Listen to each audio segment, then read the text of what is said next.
Hey guys, I'm back again bringing you some more content that I originally uploaded for my Patreons. I just wanted to kind of share some of these old videos so you can see what we talked about. Anyway, thanks for watching. Bye. Hello, Patreons. How are you doing? You guys, this is a video that was requested by, I'm gonna mess your name up, sweetie. Is it Mircea? Give me a phonetic pronunciation because I don't want to mess your name up, because you had a fabulous idea for a video. So here we are going to talk about how to properly collect graveyard dirt. So in my last video, we made some fiery wall of protection oil that I use graveyard dirt in, and that brought up a couple of folks who were like, hey, so what's the proper way to do it? Well, I would love to share that with you because I have done some trial and error, and yeah, I've read up on it a fair amount, and yeah. Collecting graveyard dirt. So we kind of talked about the reasons why you might want graveyard dirt in my last video. And I'll probably do more videos on graveyard dirt. I think it's a very interesting topic. But also, oh my gosh, there goes Bella chewing on her bone. Hold on one second. It never fails, y'all. I know that that's the sign of a happy golden, but my goodness, every single time I get on the phone or start making a video, she starts chewing loudly. And I'm just like, oh my gosh, no. So here's the thing. I tend to put how to properly collect graveyard dirt in the back of my mind because I've been doing it for a while, and I forget that some people really don't have enough experience with it. And I think that sharing our experiences can help all of us have better techniques. So let's talk about it. So the first thing you want to do is find, based upon whatever working you're going to do. Some people collect graveyard dirt and keep it in their homes. I have some dirt from my grandmother's grave that I have no problem keeping in my home. I use it for very specific protections. Sometimes love magic, sometimes success magic, and sometimes court case magic. But I also have some graveyard dirts that I will not keep in my home. Because they come from graves of people that I don't want that energy in my home. And a great example of that is the serial killer dirt that I used in my fiery wall of protection oil. So figure out, based on your spell, what type of graveyard dirt you want to collect. Is it going to be something that you're going to want to keep in your home or not? Because you need to prepare for that beforehand. Last thing you want to do is bring home a jar of dirt off of, a murder victim's grave and not know where to keep that. Okay, so prepare for that. If you have access to a cemetery where your family is buried, it would be a great idea to go and buy some dirt. And actually, you don't need to really buy from family in the same way you do from people that you don't know, but you want to make an offering of some sort. So if it's a grandmother and she liked roses, you're going to want to leave some roses for her, or cigarettes or whatever it was she liked. So figure out where you're going to go.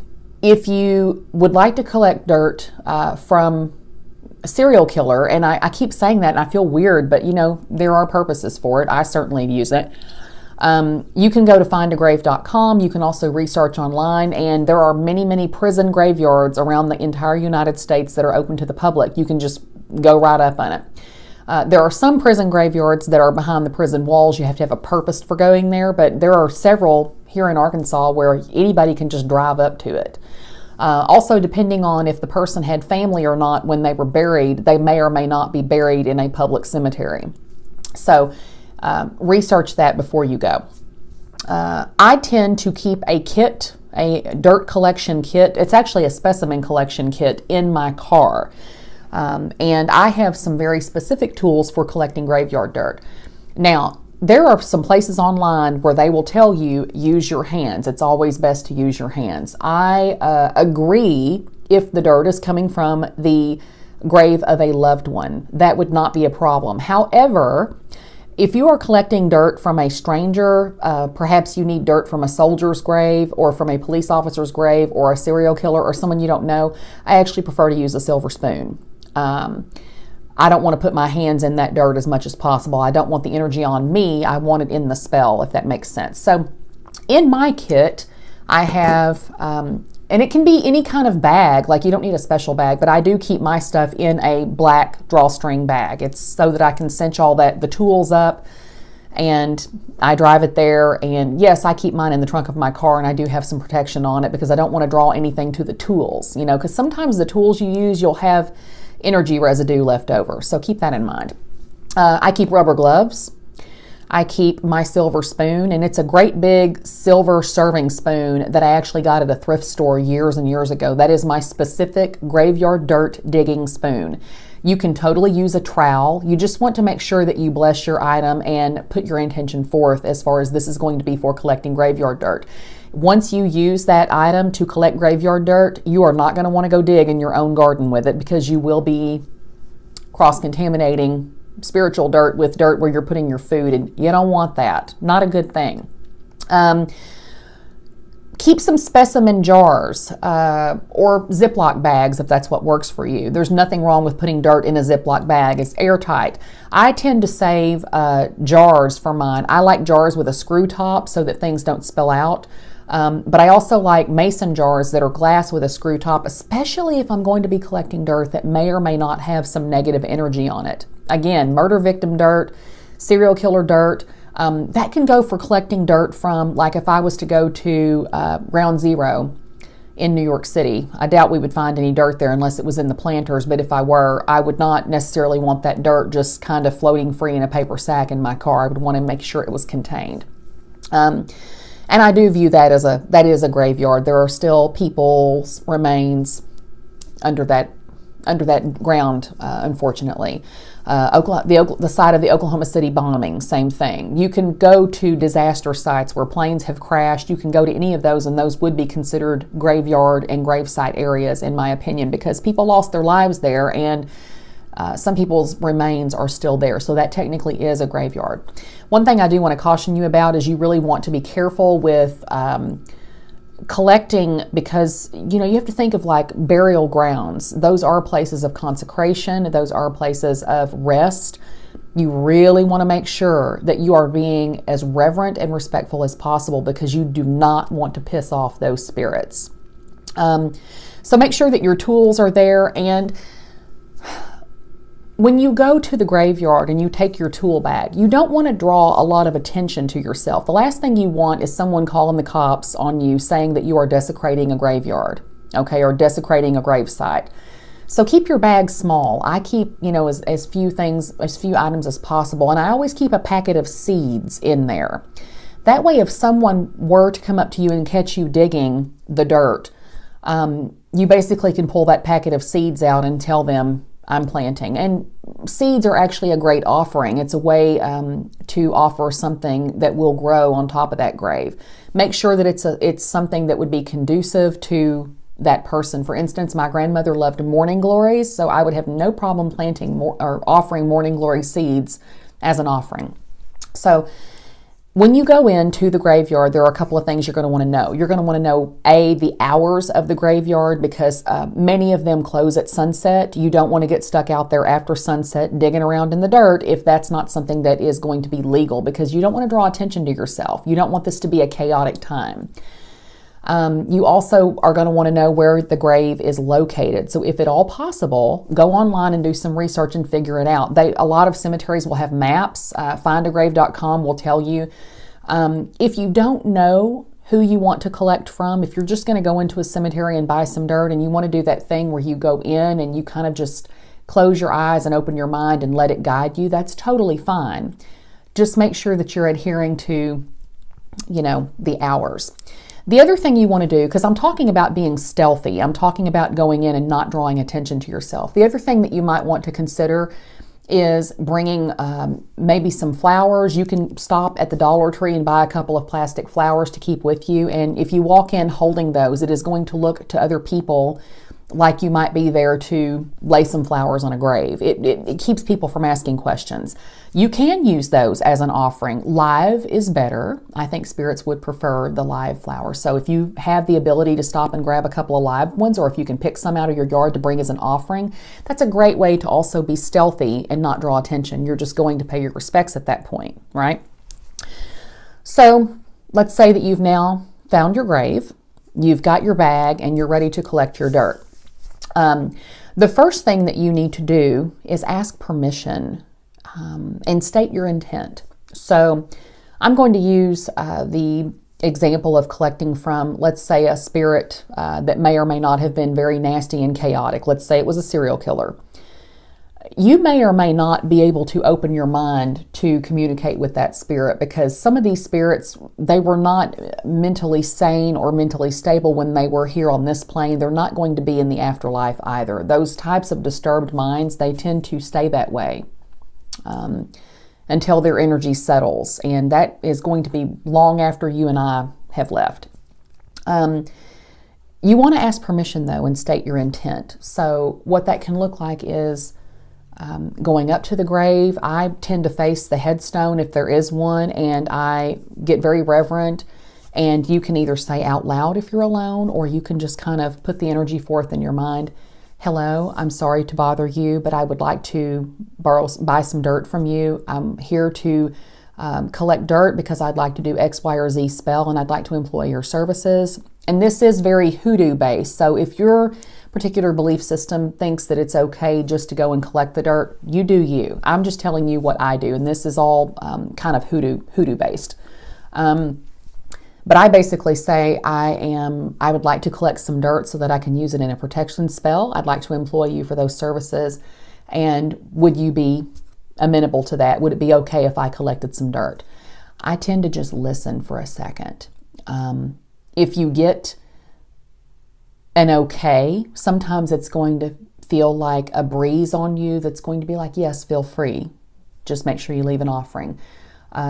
Sometimes you'll hear a, yeah, whatever, get what you want. And that's kind of the energy I got off of the serial killer. Like, yeah, whatever. You know, they're very gruff, but like, do what you need to do. And sometimes it will be a no, not today. Sometimes you'll get a very sick, ugly, overwhelming feeling. And that is Spirit's way of telling you, yeah, no, I'm not interested in selling you any of my dirt for any purposes. And it would behoove you to listen to that. I am not saying that dirt has never been collected off of sites that have said no. I'm just saying you better take some extra precaution, because you're already going to piss a spirit off if you don't adhere to their warning. So after you've asked permission and you've stated your intent on what you intend to do, and let's say that you've received your yes, you feel like you are going to move forward. You're going to want to go ahead and make your payment. So I also decide where I'm going to be collecting the dirt from. There are some old hoodoo traditions. I'm not going to get too deep into that because it would take a long, long time. You can find all this online. Depending on what type of spell work you want to do, there are many places on the actual grave site that you may want to collect dirt from. For instance, I collected mine from where the head would have been resting, over the head of the serial killer, because I wanted what was in the mind. I wanted that chaos. I wanted that evil nature. I wanted that frantic, just energy. I wanted that crazy, frenetic energy, so I collected from above the head.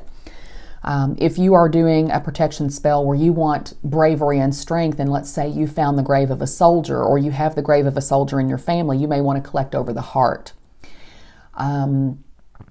So think about those things, and it is based on your intent. You can also incorporate the moon cycles. I collected my serial killer dirt on a full moon, on a Friday the 13th. I wanted all of those things in place. And when I realized I was going to be in a position to collect dirt when all of those things were in place, I was very, very happy about that. That felt really significant and special to me. So decide where you're going to collect from. So you've asked permission, you've decided where you're going to collect from, and let's say now it's time to get down on our knees and do some digging. You're going to want to make sure that you're not digging up sod. A lot of graveyards, they will put beautiful green sod down. You don't want to take the sod, because that actually is brought in from another place and laid over the dirt that's there to make it look nice. So you want to go under the sod and peel it back. Sometimes you can peel it back if it hasn't rooted, but you want to get down to the actual dirt. So go down a couple of inches. You don't want potting soil. Some graveyards will put potting soil. You don't want that. You want the dirt. You want the earth that has surrounded that grave. Okay? So once you go down a couple of inches and you use your silver spoon, and if you collect from somewhere that you want to make sure the energy's not on you, wear gloves. Okay? If it's a family member, digging with your hands is fine. But go down, collect your dirt, put it in your receptacle. You can say a little protection ritual over it if you want to make sure that the dirt energy stays inside the container. You can actually rub a little white salt on the outside of the container just to kind of magically close that. And once you've collected it, you want to make sure that you make payment. So payment, again, is going to be based on who you've collected it from, what type of spell, and what they want. If you collect it from a family member, like I spoke about the grandmother earlier, my grandmother loved roses, and she smoked and she drank. So an appropriate payment for her, and again, it would be just a gift at that point, because my family would never want me to pay for their dirt because they would give it to me, but I do want to leave an offering. So I might leave some rose petals or a cigarette or both, a couple of casino chips because my grandmother loved to go to the casino.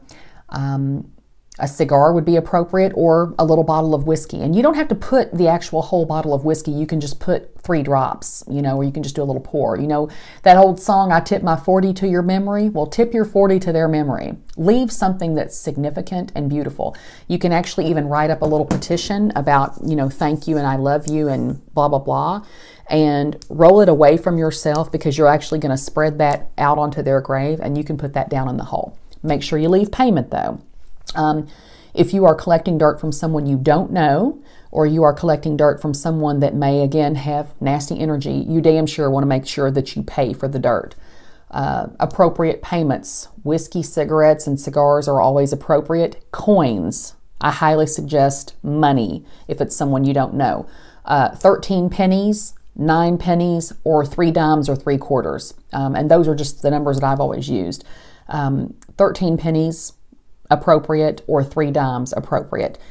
Now, way back in the day, if you read old hoodoo books, they would tell you they had to be silver dimes. That's not actually feasible anymore, because silver dimes are hard to come by.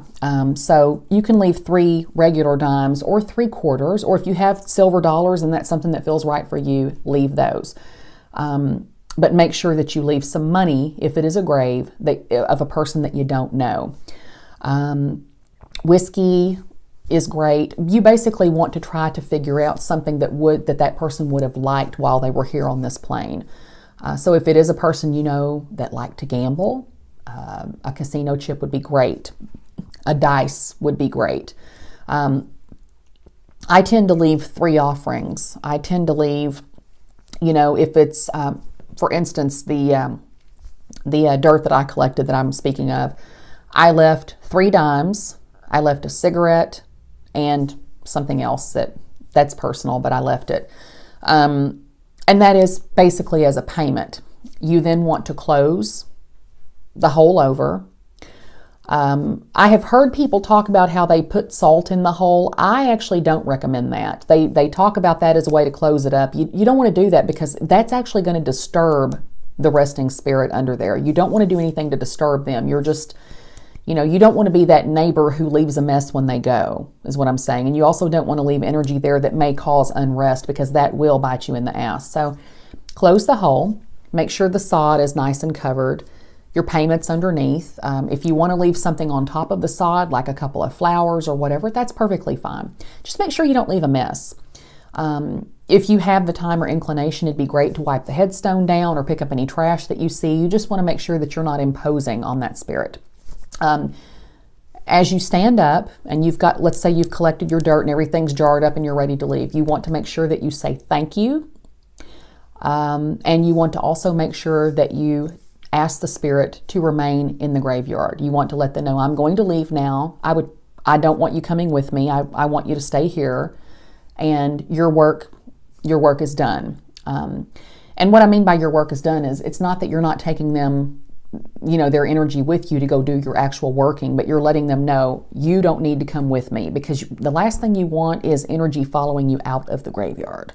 So you want to state your intent that you are leaving them at the graveyard. Now, something that I do, and that is kind of an old hoodoo thing, is you want to make sure that you confuse the spirit when you leave, because again, you do not want things coming home with you. You don't want energies coming home, entities coming home. So I actually spin counterclockwise in a circle 3 times before I leave. I do that again before I get in my car because I'm basically kind of just reversing my energy. I also don't walk the same path. Like if I'm in a graveyard and my grave is down here and I walk down the middle and come over here, when I'm done and I do my spins, or counterclockwise, when I do my spins, I don't actually take the same path to come back out. I actually walk a different path because I don't want the spirit to have any type of sense memory of how I came in. I spin before I get in my car, put everything, put my dirt in my trunk. Now, this is another thing that I do, and this may be overkill, but you just want to make sure that you're doing things to protect yourself. If you have dirt, graveyard dirt in your trunk that you're concerned about, again, the energy's nasty or it's someone you don't know or, whatever, it's totally fine to put that bag. If you have a box, I used to have a salt box in the back of my car, and it was just basically a copy paper lid that I had sprinkled some white salt in. And if I was going to be traveling with anything that was kind of iffy, I just put it in my salt box, and that's how I carried it home. It was just basically put a protection ring around it in my car so that I wasn't inviting things to run into the back of me. Okay.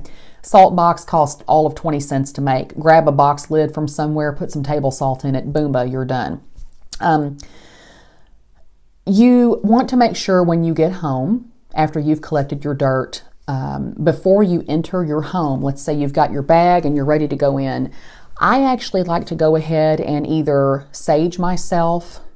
I'll go ahead and spin in a clockwise motion at that point to kind of say, okay, I'm home now. You don't have to do that if that doesn't feel right for you, but it does for me. And before you go in, you can either sage yourself, you can energetically, and some people don't like to do sage smoke on themselves, so it's fine to energetically cleanse. It's fine to just take your hands and energetically push all that graveyard stuff away from you. And also, another little simple trick is your table salt, and you may go through 20 pounds of table salt. If you have the ability to just kind of sprinkle some white table salt under your doormat or around the front door of your house, most of us probably do that for protection reasons anyway. It's fine to kind of scrub your shoes. You know how you're kind of like wipe mud off of your feet before you go in your house? You can wipe the ick off of your feet before you go in your house just by scrubbing your feet in some white table salt. That's before you enter. So I hope I have given you some good information on how to properly collect graveyard dirt. It's simple, actually. It's just make sure that you're being respectful and reverent and protecting yourself. So how about that? I'll probably talk a little bit more about how to collect different things because there are different collection methods depending on what you're doing. So that's what I have for now. Also, if you have not followed my other channel, I've got a I got a bunch of stuff I'm going to show you, but I have another channel called The Goddess Playbook. And it's just kind of like diet, weight loss, and crafting and decluttering, and it's kind of more personal stuff that's not witchy. If you want to follow that channel on YouTube, feel free. I actually have a big haul, a Hobby Lobby haul that I'm going to put on there, and some of the stuff is witchy and some of it isn't, but yeah, follow that channel if you're so inclined. Anyway, that's what I have for now. I hope you enjoyed this. Thank you so much for the idea, Girly Pie. I appreciate you, and if you guys have any other questions or if you have any other videos or any other ideas, feel free to drop those below. I have so enjoyed interacting with you guys, and I hope you can tell I'm feeling pretty revved up about this. Patreon, y'all, Patreon's got me in motion. I'm dropping some videos. So yeah, anyway, I love you all. Keep making magic, and until next time, blessings. Bye-bye.